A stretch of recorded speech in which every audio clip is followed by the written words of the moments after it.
Assalamualaikum. Kali ini kita akan membahas kanibalisasi dalam manajemen aset tetap. Kita awali dengan penggunaan dan pemeliharaan dari suatu mesin.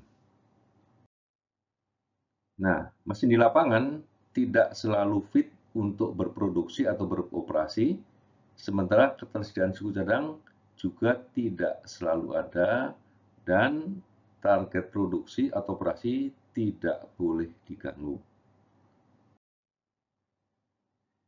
Sementara sebagian mesin tidak dapat digunakan, tetapi belum juga didisposal. Kita kembali pada ketersediaan suku cadang. Secara ideal, suku cadang dibeli dan disimpan sesuai dengan prosedur. Suku cadang selalu tersedia di gudang. Yang tidak ideal, suku cadang tersebut tidak ada di gudang. Kemudian, perusahaan kesulitan untuk memperoleh suku cadang tertentu dengan beberapa kemungkinan. Misalnya harga mungkin mahal atau lead time yang lama.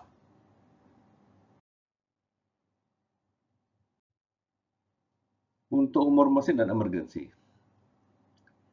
Di suatu pabrik, bisa jadi terdapat sejumlah peralatan dengan suku cadang yang sama. Ini bisa terjadi pada mesin yang sama atau mesin yang berbeda, tetapi mempunyai suku cadang yang sama.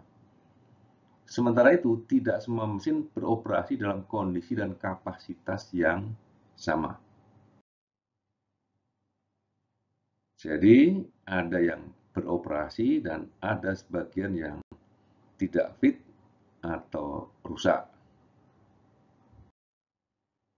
Jadi, urgensinya di sinilah sejumlah mesin harus tetap beroperasi apapun yang terjadi.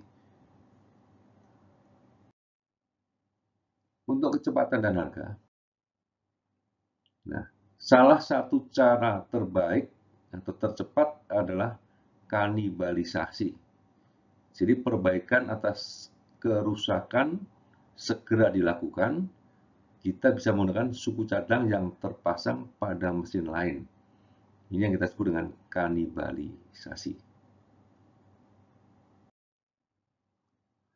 Jadi terjemahan dari cannibalization kadang-kadang disebut dengan prosedur robbery. Jadi pengambilan bagian mesin lain atau suku cadang untuk digunakan pada mesin tertentu yang sedang diperbaiki.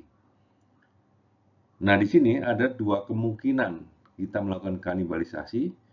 Pertama secara formal, yang kedua secara informal. Kita mulai dengan yang formal terlebih dahulu. Misalkan terdapat sebuah mesin yang akan didisposal. Bagian yang akan menjadi suku cadang dan bagian yang tidak akan terpakai dipisah secara khusus. Yang tidak terpakai akan didisposal nantinya, sementara yang suku cadang yang masih potensial akan diadmin ke dalam sistem. Jadi menggunakan kode persediaan, tapi nilai atau cost-nya dicatat 0 atau 1 jika misalkan 0 tidak memungkinkan. Dengan demikian, secara resmi, suku cadang tersebut terdaftar dalam sistem. Suatu saat, jika suku cadang tersebut digunakan, sudah terdaftar dalam kode barang yang ada di gudang. Sehingga penggunaannya bisa dilakukan secara normal, artinya permintaan persediaan suku cadang secara formal. Sementara untuk yang kedua adalah secara informal. Misalnya mesin A akan diperbaiki dan mesin B sudah tidak bisa dipakai. Pada waktu itu, kemudian suku cadang yang dibutuhkan dipisahkan dari mesin B dan akan dipasang pada mesin A.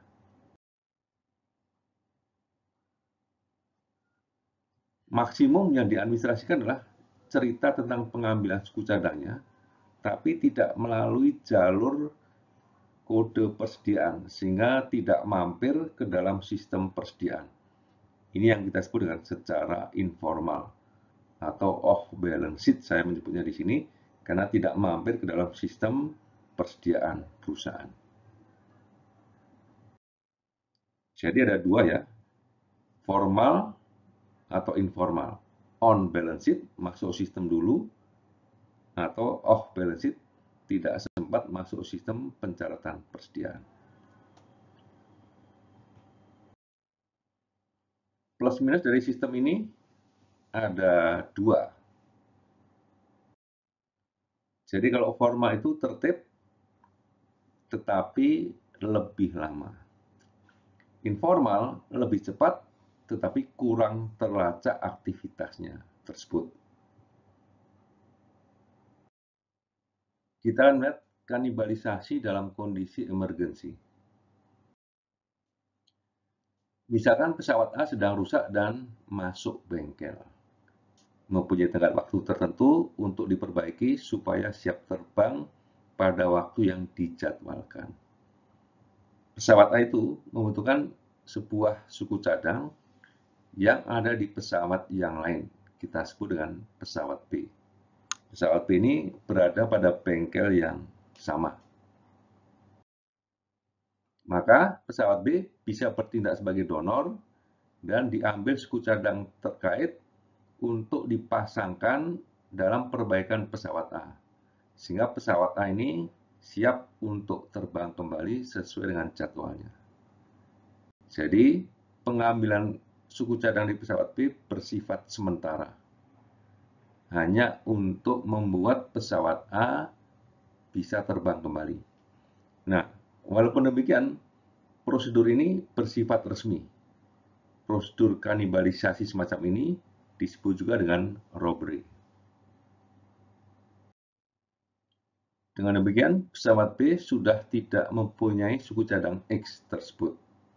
Tetapi, karena tidak ada urgensi dalam waktu yang cepat, maka pengambilan atau perbaikan pesawat B untuk suku cadang X yang sudah diambil tadi akan melalui jalur yang bersifat normal.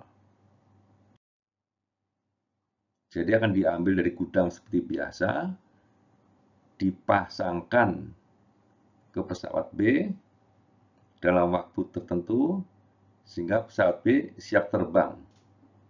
Di luar urusan perbaikan yang lain ya. Jadi di luar urusan perbaikan ada pengambilan suku cadang X tersebut yang kemudian harus dikembalikan lagi supaya pesawat B ini lengkap kembali. Sebagai catatan akhir, jadi cannibalization, robbery merupakan salah satu cara pemanfaatan suku cadang dari mesin lain untuk solusi perbaikan yang sifatnya adalah urgent atau ada emergency. Ada dua prosedur di sini, yaitu formal atau informal, on balance sheet atau off balance sheet. Untuk mesin yang keduanya aktif, sebaiknya digunakan model formal karena akan lebih aman. Model formal memberikan tertib administrasi yang lebih baik dengan konsekuensi mungkin sedikit lebih lama. Demikian, semoga bermanfaat. Wassalamualaikum warahmatullahi wabarakatuh.